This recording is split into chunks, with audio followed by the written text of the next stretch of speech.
பூர்வி திடீர்னு எனக்கு பசிக்குது, ஸ்நாக்ஸ் வேணும், எனக்கு சத்து மாவு செஞ்சு கொடுங்கம்மான்னு கேட்டிருந்தா. அவளுக்காக தான் நான் செஞ்சிட்ருக்கேன்.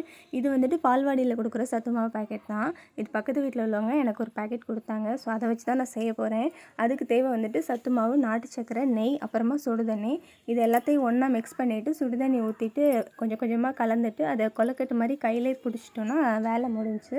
ரொம்ப ரொம்ப சூப்பராக இருக்கும். ஏன்னா இதில் நாட்டு சர்க்கரை சேர்க்குறோம், அதுக்கப்புறமா நெய் சேர்க்குறோமா, ரொம்பவே வந்துட்டு ஃப்ளேவர்ஃபுல்லாகவும் இருக்குங்க. சின்ன வயசுலலாம் எங்களுக்கெலாம் எங்கள் அம்மா சத்து மாவு செஞ்சு கொடுக்கும்போது வெறும் சத்து மாவில் சுடுதண்ணி ஊற்றி மிக்ஸ் பண்ணி அதை வந்துட்டு உருண்டை பிடிச்சி கொடுப்பாங்க. அப்படி தான் பால்வாடிலையும் கொடுப்பாங்க.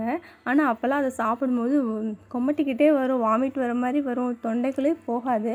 ஆனால் இப்போது எதெல்லாம் குட் ஃபார் ஹெல்த்துன்னு நம்மளுக்கு இப்போ தான் ரியலைஸ் ஆகுது. ஆனால் இப்போ எதையுமே நான் மிஸ் பண்ணுறதே இல்லை. எனக்கு எதெல்லாம் வந்துட்டு சின்ன வயசில் வந்துட்டு நான் வந்துட்டு வேண்டாம் அப்படின்னு இக்னோர் பண்ணேனோ அது எல்லாத்தையுமே இப்போ வந்துட்டு விரும்பி சாப்பிட ஆரம்பிச்சிட்டேன். ஆனால் என்ன மாதிரி பாப்பாவும் இருக்கக்கூடாதுன்றதுக்காக நான் சின்ன வயசுலேருந்தே அவளுக்கு சின்ன சின்ன விஷயங்களெல்லாம் இதெல்லாம் குட் ஃபார் ஹெல்த் அப்படின்னு சொல்லியே அவளுக்கு சாப்பிட வச்சுருவேங்க. ஸோ பாய்ங்க.